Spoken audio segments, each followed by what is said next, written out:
Dalam sebulan terakhir, orang-orang tewas mendadak ribuan kilometer dari perbatasan Israel. Seorang pengawal roboh di garasinya sendiri.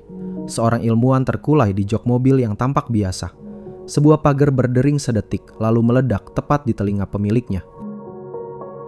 Yang membuat pengamat keamanan kawasan tak bisa tidur bukan satu pembunuhan, bukan satu operasi spionase, melainkan satu badan, segelintir orang yang menjangkau lebih dari 30 negara di 4 benua, membunuh kapanpun mereka mau, dan selalu meninggalkan bisikan nama yang sama di setiap lokasi, Mossad. Bagaimana mereka menjangkau sejauh itu tanpa meninggalkan jejak? Siapa yang sedang mereka buru saat ini? Dan mengapa nyaris tak ada yang mampu menghentikan mereka? Untuk menjawabnya, kita harus masuk ke jantung badan intelijen luar negeri milik Israel ini. Namanya muncul dalam cerita yang terdengar seperti film, penyusupan ke negara lain, pencarian target bernilai tinggi, operasi diam-diam yang tak pernah diumumkan resmi. Karena itu, Mossad konon dianggap punya kemampuan di luar nalar. Tapi mari kita bedah satu hal. Kalau dilihat lebih dekat, keberhasilan mereka bukan soal keajaiban, bukan keberuntungan, melainkan hasil strategi rapi, cara berpikir praktis, dan pemanfaatan teknologi serta psikologi manusia secara cermat. Maka 3 pertanyaan yang akan kita bayar tuntas. Bagaimana sebenarnya sistem ini bekerja? Siapa saja pilar di baliknya? Dan kenapa dari Kairo sampai Singapura, para pengamat menganggapnya serius? Tapi dulu, kita mulai dari fondasinya. Di antara 3 aparat intelijen Israel, satu lembaga bergerak paling jauh dari perbatasan, Mossad, badan intelijen luar negeri yang bertanggung jawab atas pengumpulan HUMIN atau Human Intelligence, yaitu intelijen langsung dari sumber manusia. Direkturnya melapor langsung ke Perdana Menteri. Bandingkan dengan AMAN atau Agaf Hamodiin, Direktorat Intelijen Militer IDF, dibentuk 1950, dan Sinbet, nama resmi Serut Habitahon Haklali, yang menangani keamanan dalam negeri. 3 pintu, 1 negara. Peran khasnya ada di operasi rahasia dan kontra terorisme di luar negeri. Di lapangan ada Katsa, perwira operasi yang merekrut sumber, dan Sayang, sukarelawan Yahudi diaspora yang membantu logistik tanpa menjadi agen penuh. Struktur, bukan sihir. Disinilah pagar jujur perlu dipasang. Kabar beredar seolah lembaga ini punya kemampuan cyber di luar nalar. Kenyataannya, detail operasi digital spesifik yang diklaim diduga jarang diakui resmi. Seperti dicatat jurnalis investigasi Ronen Bergman, banyak yang beredar adalah pola, bukan pengakuan tertulis. Bagi kawasan Asia, termasuk analis keamanan di Singapura dan Jakarta, pelajaran pentingnya soal metode bukan mitos. Lalu bagaimana pola itu bekerja dalam praktik nyata? Satu nama muncul, seorang agen yang menembus lingkaran elit Damaskus. Kita lanjutkan. Damaskus, awal 1960-an. Seorang pengusaha Suriah karismatik bernama Kamel Amin Tabet merapat ke lingkaran elit pemerintahan. Yang tak mereka tahu, itu samaran Eliyahu ben Saul Cohen, agen intelijen luar negeri Israel.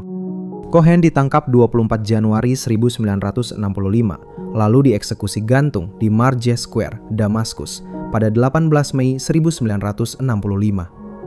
Ia, konon, memberi Israel informasi terbaik yang tersedia soal Suriah.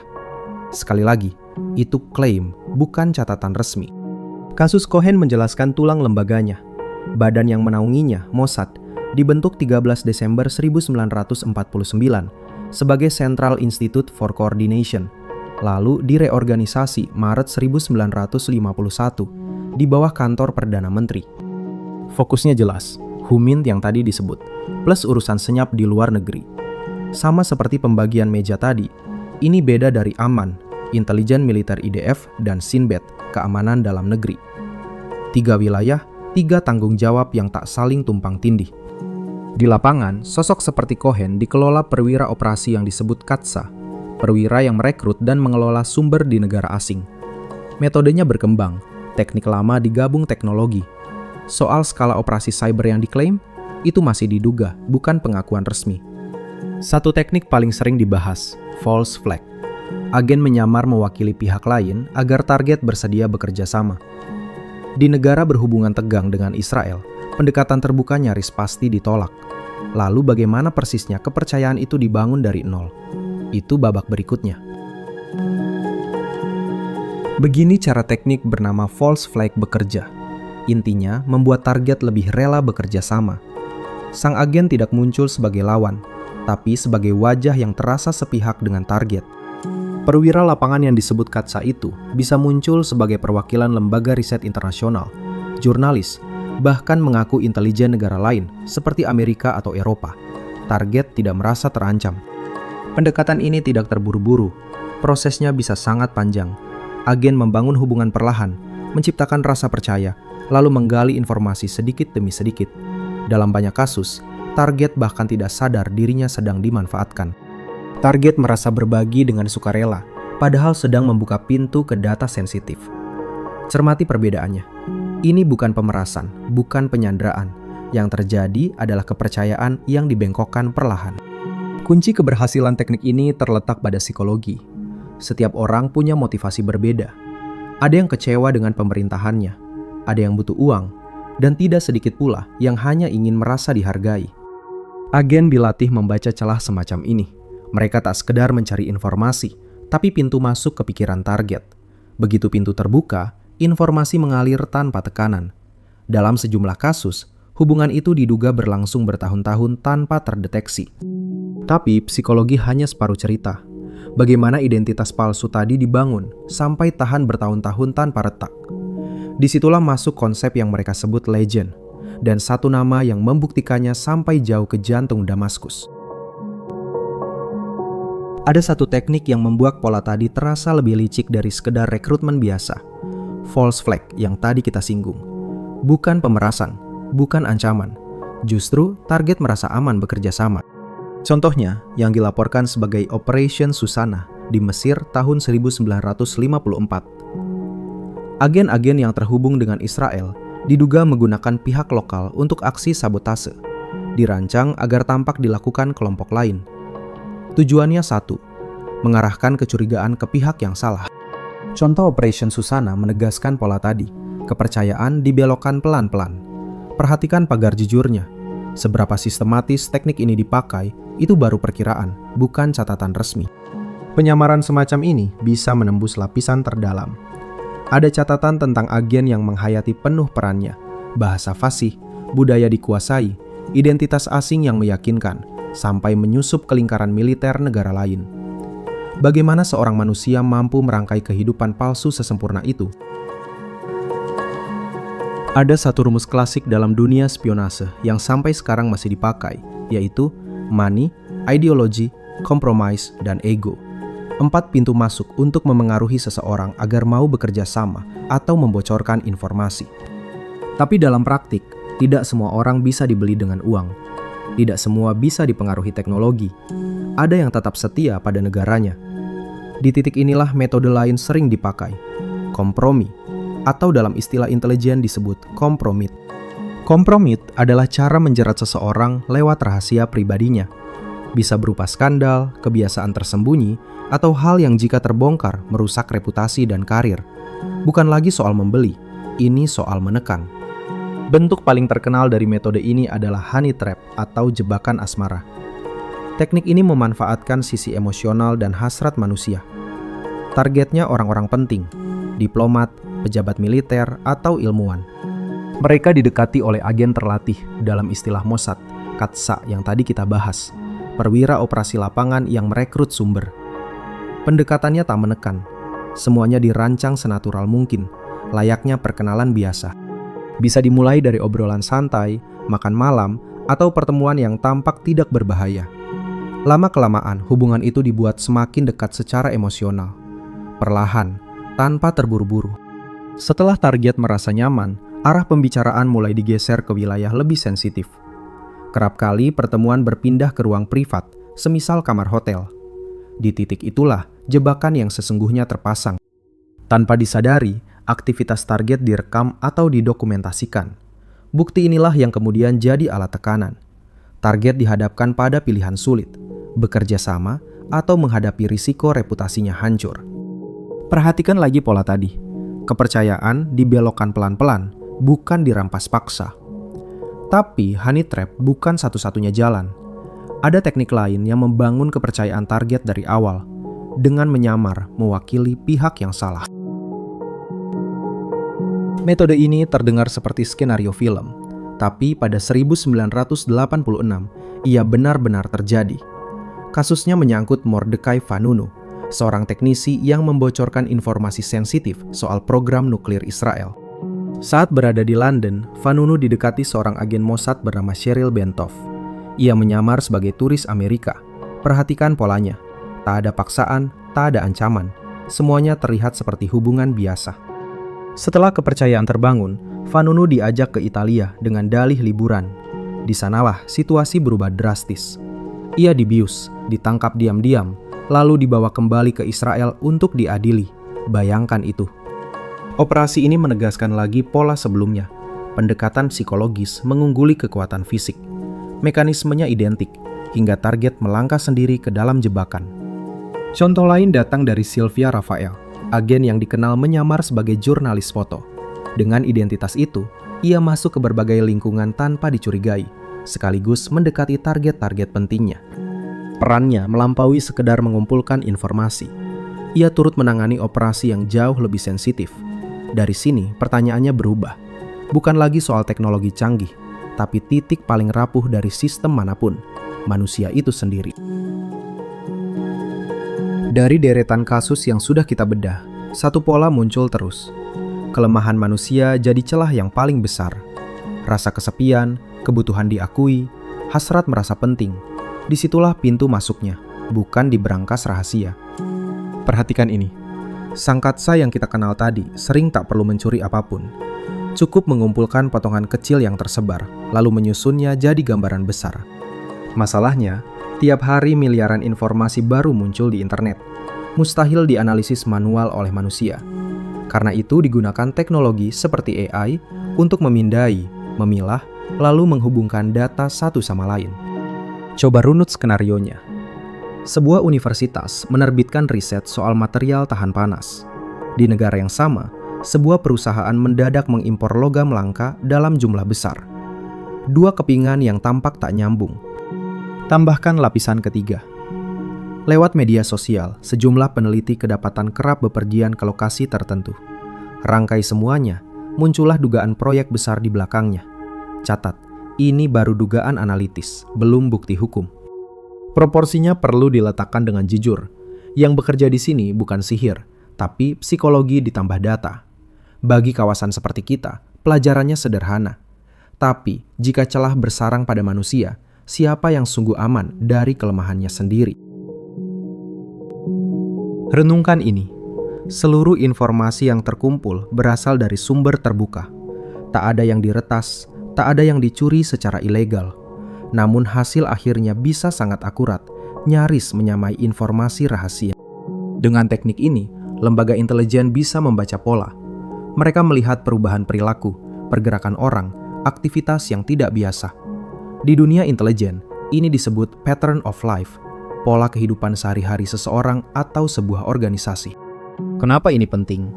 Karena begitu ada perubahan kecil dari pola itu, ia bisa jadi tanda awal sesuatu sedang terjadi. Dan yang paling penting, semua bisa diketahui jauh sebelum ada komunikasi rahasia yang berhasil disadap.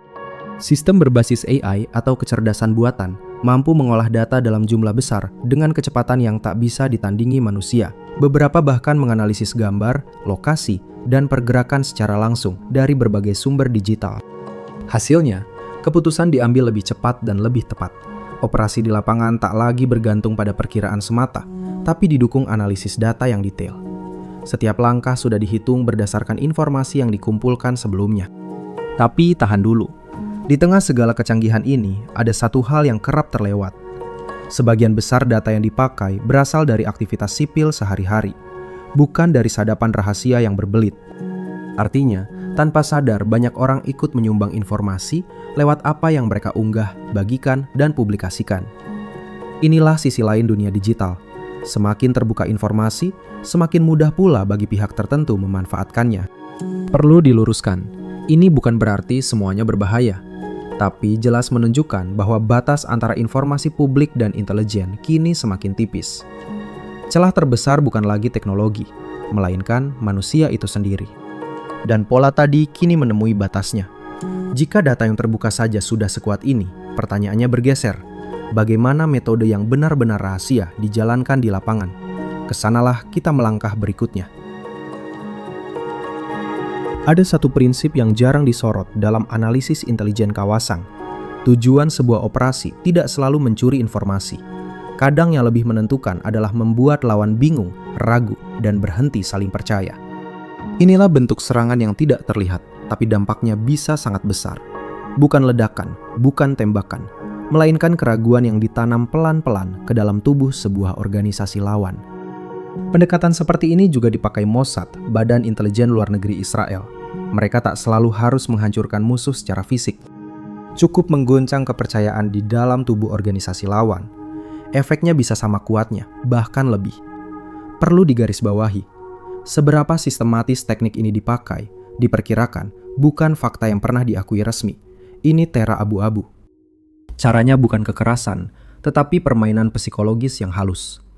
Menciptakan situasi tempat pihak lawan mulai saling curiga. Inilah logika dasar dari false flag yang tadi kita bedah. Bagaimana teknisnya? Dengan sengaja meninggalkan jejak informasi yang terlihat seperti bocoran rahasia. Jejak itu dirancang seolah berasal dari orang dalam. Padahal orang dalam semacam itu tidak pernah ada. Coba tempatkan dirimu bekerja di sebuah lembaga, lalu mulai mencurigai rekan di sebelahmu. Yang runtuh di situ bukan tembok, tapi rasa saling percaya. Pondasi paling rapuh dari organisasi manapun. Ambil satu skenario. Aliran uang misterius tiba-tiba masuk ke rekening seseorang yang bekerja di lembaga penting sebuah negara. Orang itu mungkin tidak tahu apa-apa. Namun begitu, pihak internal menemukan transaksi mencurigakan. Kecurigaan langsung menyala. Dari sana, proses penyelidikan dimulai. Dan tidak berhenti di situ. Pesan-pesan sandi bisa sengaja dibuat agar terbaca oleh lawan. Isinya mengarah pada satu dugaan. Ada pengkhianat di dalam organisasi mereka sendiri. Padahal orang yang dituduh itu tidak bersalah. Inilah mekanisme false flag yang tadi kita sebut. Bekerja tanpa kekerasan, hanya lewat rasa curiga yang ditanam. Begitu benih kecurigaan muncul, efeknya berkembang sendiri. Sistem keamanan sebuah negara umumnya sangat sensitif terhadap kemungkinan pengkhianatan. Tanda sekecil apapun bisa memicu reaksi yang melampaui pemicunya. Maka mulailah rangkaiannya. Pemeriksaan internal, interogasi, hingga penangkapan orang-orang yang dicurigai. Dalam kondisi tertentu, terjadi semacam pembersihan di dalam organisasi. Banyak orang disingkirkan hanya karena dugaan, bukan bukti yang kuat. Dan yang menarik, semua ini terjadi tanpa campur tangan langsung dari pihak luar. Setelah skenario awal dijalankan, sistem di dalam organisasi itu sendiri yang bergerak, didorong rasa takut dan ketidakpercayaan. Racunnya bekerja sendiri. Dampaknya begitu serius. Energi yang semestinya dipakai menghadapi ancaman dari luar malah habis untuk konflik dari dalam. Waktu, tenaga, dan sumber daya terbuang percuma untuk saling mencurigai dan menyelidiki sesama rekan kerja. Lebih dari itu, hubungan antar anggota menjadi rusak, kepercayaan hilang, kerjasama melemah, dan keputusan penting jadi lambat karena semua orang merasa tidak aman. Dalam kondisi seperti ini, organisasi sangat sulit bergerak efektif. Tapi kecurigaan hanyalah satu senjata. Ada teknik lain yang jauh lebih halus.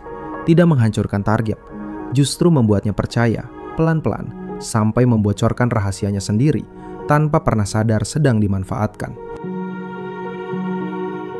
Ada satu lapisan operasi yang jarang masuk sorotan, namanya Sayanim. Dalam istilah tunggal, Sayan, yaitu sukarelawan Yahudi diaspora yang membantu logistik operasi tanpa pernah menjadi agen penuh. Kata Sayanim berarti pembantu, dan sesuai namanya, tugas mereka membantu. Mereka bukan tentara, bukan agen resmi. Mereka orang biasa yang tersebar di berbagai negara, warga sipil dengan kedekatan pandangan terhadap Israel. Inilah yang membuatnya unik. Mereka menjalani hidup normal. Ada yang pegawai bank, ada yang dokter, ada yang punya bisnis, bahkan bergerak di properti. Dari luar, tidak ada yang mencurigakan, sama sekali. Tapi dalam kondisi tertentu, mereka bisa diminta membantu. Bantuannya kecil, tapi krusial. Pegawai bank membuka rekening tanpa prosedur biasa. Pemilik rental menyediakan mobil tanpa identitas resmi. Dokter menangani pasien tanpa catatan medis. Terlihat sepele, padahal dalam dunia intelijen, detail semacam inilah yang menentukan sukses tidaknya sebuah misi. Ini melengkapi peran Katsa yang sudah kita bahas di depan. Pikirkan seorang agen di negara asing. Tanpa identitas resmi, tak bisa bergerak bebas, selalu beresiko tertangkap. Pada titik itu, satu orang lokal yang tampak biasa menjadi penentu. Tempat berlindung, kendaraan, cara berbaur. Perlu dipagari jujur. Soal skala penggunaan jaringan ini secara sistematis, itu diperkirakan, bukan diumumkan resmi. Operasi semacam ini memang tak pernah diakui terbuka. Yang pasti, prinsipnya bukan sihir, hanya memanfaatkan jaringan manusia biasa. Lalu bagaimana kepercayaan itu ditumbuhkan sampai target rela membocorkan hal paling sensitif tanpa sadar tengah dimanfaatkan? Lapisan psikologis operasi itu mulai terbuka. Ingat kembali penangkapan Adolf Eichmann di Argentina. Yang menarik, keberhasilannya tidak hanya bergantung pada agen yang turun ke lapangan, tapi juga pada satu lapis yang jarang disorot, jaringan pendukung lokal. Mereka, para sayan yang tadi kita kenal, pembantu yang bekerja tanpa menjadi agen penuh. Tugas mereka di kasus Eichmann, mengumpulkan informasi, memastikan pergerakan target, dan menyediakan kebutuhan yang tak bisa dilakukan terbuka. Yang jelas, sayan umumnya tak terlibat langsung dalam tindakan berbahaya. Peran mereka menopang dari belakang. Karena posisi itu pula, keberadaan mereka sulit terdeteksi. Tak tampak sebagai bagian operasi, padahal kontribusinya besar. Ada keuntungan lain, fleksibilitas. Agen tak perlu membawa semua sumber daya dari luar. Mereka mengandalkan jaringan lokal yang sudah ada. Hasilnya, pergerakan jadi lebih cepat, lebih ringan, dan lebih sulit dilacak. Lalu ada faktor penyangkalan yang masuk akal. Kalau sesuatu terjadi, hubungan antara operasi dan jaringan ini sulit dibuktikan. Sebab secara resmi, mereka hanyalah warga sipil biasa yang menjalani hidup normal. Beberapa laporan menyebut jaringan semacam ini bisa membengkak. Di satu negara saja, angkanya konon menyentuh ribuan orang. Renungkan itu, sebuah operasi tak lagi bertumpu pada segelintir agen. Dan rasa dingin itu terasa di tengkuk. Metode ini bersandar pada orang-orang yang terlihat persis seperti tetangga siapapun. Pertanyaannya, seberapa dalam jaringan sipil merangkap menjadi mata operasi? Yang luput dari sorotan adalah ini. Dunia intelijen tak lagi terhenti di gedung pemerintah. Perusahaan cangkang tersebar di banyak negara. Strukturnya sengaja dirancang sulit dilacak. Fungsinya? Memindahkan uang, membeli teknologi, menutupi transaksi sensitif. Bahkan intelijen kini bisa disewa. Perusahaan swasta seperti Black Cube menawarkan jasa pengumpulan informasi untuk kepentingan bisnis, melacak aset tersembunyi, memetakan pesaing, menopang kasus hukum bernilai besar. Tekniknya menyerupai operasi negara, hanya panggungnya korporasi. Rasakan dingin di tengkuk sejenak. Metode yang tadi kita bahas kini tersedia di pasar. Dijual korporasi seperti Black Cube. Bukan hanya untuk musuh negara, bisa menyasar siapa saja, termasuk secara teori orang biasa. Namun kerjasama antar negara tetap tulang punggung. Mossad diketahui berhubungan dekat dengan CIA Amerika dan Secret Intelligence Service Inggris, berbagi informasi di area yang tak terjangkau sendiri. Lalu, di mana batas jaringan seluas ini berhenti? Ada lapisan yang jarang tertangkap kamera, diplomasi jalur belakang. Secara resmi, dua negara tampak bermusuhan, namun di ruang tertutup, kerjasama tetap bergulir. Pemicunya biasanya satu, kepentingan yang sama, entah menghadapi kelompok ekstrim atau lawan bersama. Perlu ditegaskan, keterlibatan intelijen Israel dalam negosiasi senyap semacam ini diduga, bukan diakui resmi. Mantan Direktur Mossad, Ephraim Halevi, menyoroti peran diplomasi senyap sekaligus batas kemampuan lembaga itu. Bukan sihir, ada garis yang tak bisa dilompati. Sekarang tarik ke halaman kita sendiri. Asia Tenggara jadi wilayah yang menarik diamati. Ada negara berposisi politik tegas terhadap Israel, Malaysia, dan Indonesia. Keduanya sama-sama tidak memiliki hubungan diplomatik resmi dengan Israel. Tapi di lapangan tidak sesederhana itu. Malaysia dikenal dengan mobilitas internasional yang terbuka. Orang dari berbagai negara keluar masuk relatif mudah. Kondisi ini, menurut pola yang berulang, membuatnya kerap jadi titik transit, termasuk bagi individu dari Timur Tengah. Dan getar tak enak itu kembali.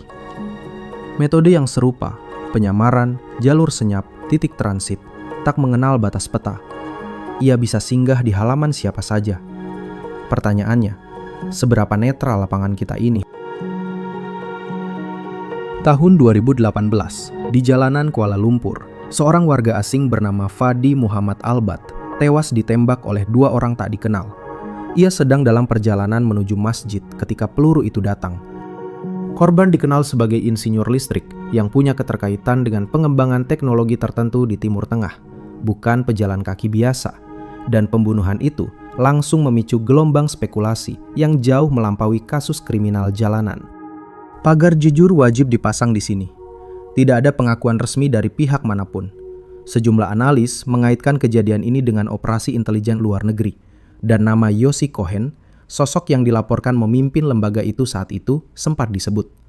Semua masih dugaan, bukan vonis. Kenapa kawasan kita perlu memperhatikan? Karena peristiwa itu terjadi di pusat kota Asia Tenggara yang terlihat aman, bukan zona perang.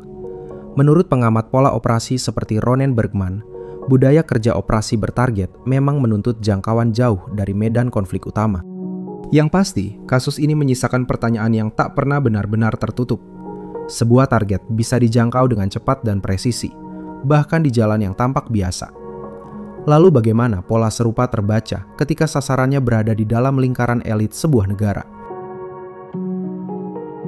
Beralih ke kawasan kita sendiri, di Indonesia, ancamannya berwujud lain.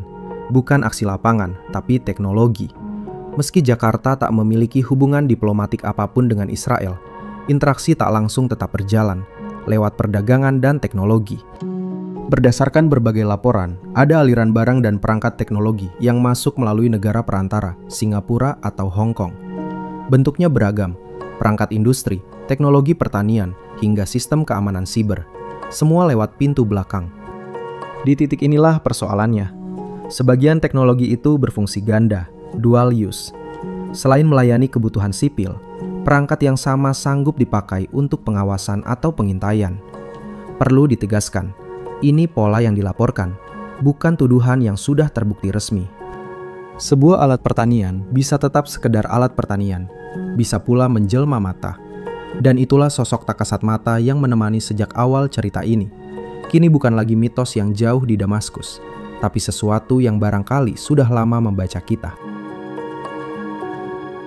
Dalam beberapa tahun terakhir, muncul laporan bahwa Indonesia termasuk salah satu negara yang menggunakan perangkat pengawasan digital canggih. Sebagian dikaitkan dengan Pegasus, produk NSO Group, serta teknologi dari Candiru. Perhatikan kata laporan, ini belum status resmi yang diakui pemerintah, melainkan klaim yang beredar. Teknologi semacam ini biasanya tak dibeli langsung dari sumbernya, melainkan lewat perusahaan perantara. Perantara semacam ini kerap berpangkal di negara dengan aturan keuangan longgar. Hasilnya, jejak pembeli asli nyaris mustahil ditelusuri. Rantai transaksi mengabur. Dari permukaan, semua tampak seperti pembelian biasa. Di dasarnya, bekerja sistem yang berlapis dan rumit. Jika celah seperti ini benar ada, dan ini masih pengandaian, bukan temuan resmi, potensi kebocorannya besar. Data soal kebijakan, keamanan, atau strategi negara bisa diakses tanpa mengirim satupun agen ke lapangan. Dan pada titik inilah bayangan yang kita perkenalkan di pembuka tadi berganti rupa. Ia berhenti menjadi legenda tentang agen dan penyamaran, lalu menjadi sesuatu yang tanpa suara mungkin sudah lebih dulu membaca kita.